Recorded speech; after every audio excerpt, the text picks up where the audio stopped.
Now we're going to check in with Lynae Miyer and look at our forecast for today. All right, Lori, are you ready? No. No, I don't think any of us are. All right, let's talk about the forecast. I'll give it to you, and then, you can figure out how you want to deal with it.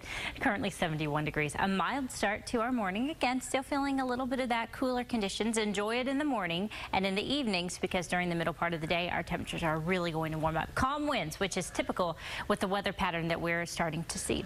Now, if you're looking at the day planner for today, look for 90 degrees by the afternoon and 100 degrees by about 3 or 4 o'clock. Our high temperature should reach about 100, but it's going to be hot, and it's going to get hot quickly. If we look across the state, in the northern part of the state will be in the mid to upper 90s, central into the upper 90s, and southern Utah, well, a lot of us hitting the hundreds again, or starting today, and that will be the trend.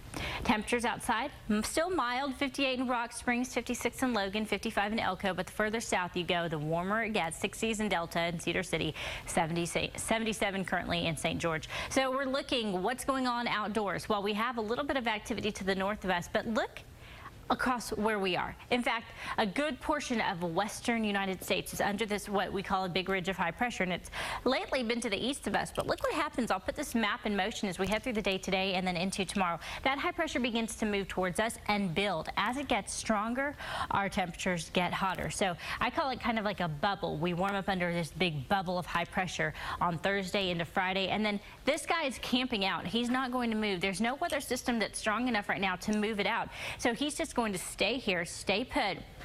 All the moisture and cooler air stays way to the north of us, almost in Canada.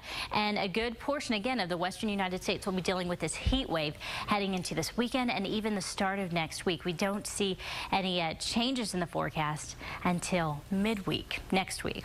Here's how it looks on temperatures today. We'll put some numbers on your city. 89 in Evanston, 97 if you're in Nephi, Castledale 98, Blanding 99, Springdale 106 today. Hot conditions across eastern Utah, southern Utah. No matter where you look, we're all going to warm up. We were in the upper 80s yesterday, 99 today in Price, 99 in Roosevelt, 95 in Vernal, 109 at Lake Powell, and this is where we're starting temperatures. They're going to continue to go up a few degrees as that ridge of high pressure strengthens around us. Mid to upper 90s across a good portion of central Utah, 100 in Fillmore.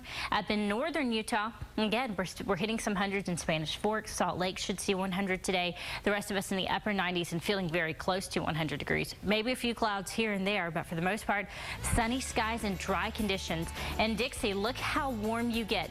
Unseasonably hot conditions, 112 for the high on Sunday and Monday, and then we'll start to bring those temperatures down slowly.